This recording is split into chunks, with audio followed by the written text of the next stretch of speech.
V Sloveniji imamo za klic v sili enotno številko 112, s katero prikličete vse reševalne službe in policijo.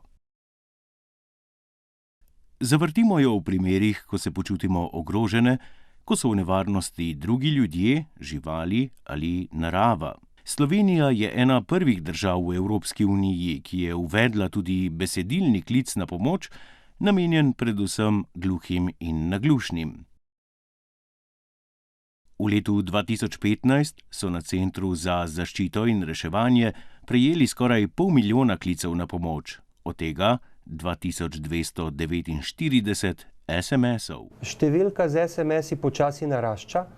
Predvsem smo opazili, da SMS-e, oziroma smo dobili že klice tudi od gluhih in naglušnih, smo pa opazili, da SMS-e uporabljajo tudi drugi.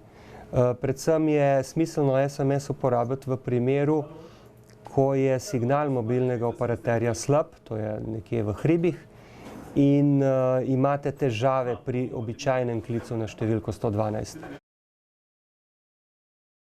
Večina klicev na 112 pomeni aktiviranje reševalnih enot in intervencijo. Lani so ljudje največkrat prosili za nujno reševalno pomoč, takoj zatem so po številu intervencij na lestvici gasilci. Gasilska brigada Ljubljana pokriva zelo širok oziroma poln spekter teh dogodkov, tako od požarov, tehničnih intervencij, nevarnih snovi in še drugih intervencij, ki so nekako potrebne, ki je potrebna naša tehnična pomoč. Posebnih usposabljanj za delo z osebami s posebnimi potrebami, ki potrebujejo pomoč na terenu, ni. A bi bila najbrž dostikrat potrebna, saj se s komunikacijskimi šumi izgublja dragoceni čas. V teh postopkih, ko so udeležene osebe s posebnimi potrebami, naš postopek teče običajno, tako kot je predviden. Namreč težava, ki se pojavlja na naši strani, je naslednja, da mi niti nismo usposobljeni v tem smislu, da bi poznali ali pa obvladali znakovni jezik, in tukaj lahko nastopi zelo velika težava glede sporazumevanja. To pomeni, da dejansko potrebujemo več časa za razumevanje potreb te osebe, ampak na koncu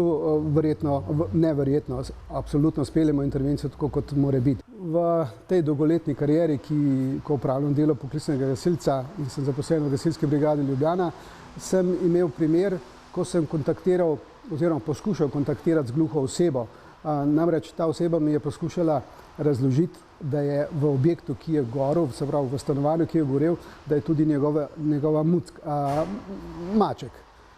Jaz tega znaka znakovnega, kar mi je oseba poskusila povedati, nisem razumel.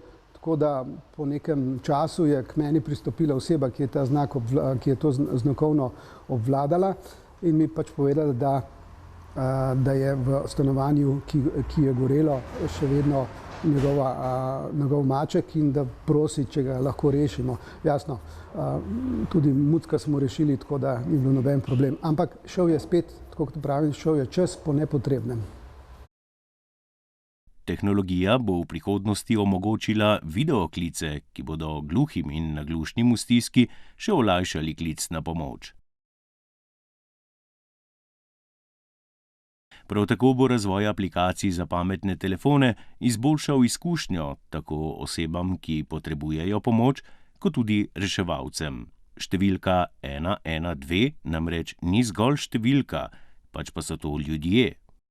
Številka za klic v sili 112, če jo gledate s stališča tehnologije, je vse tisto, kar današnji telefoni, računalniki in vsa tehnologija omogočajo, vendar na koncu je vedno človek, je vedno naš operater v centru za obveščanje, ki je pa v bistvu ključen.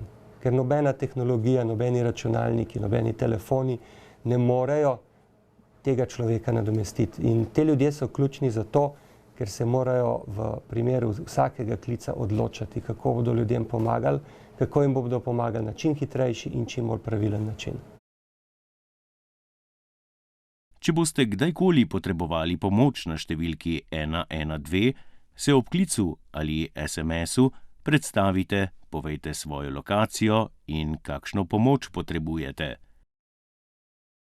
Predvsem pa poskušajte ohraniti mirno kri.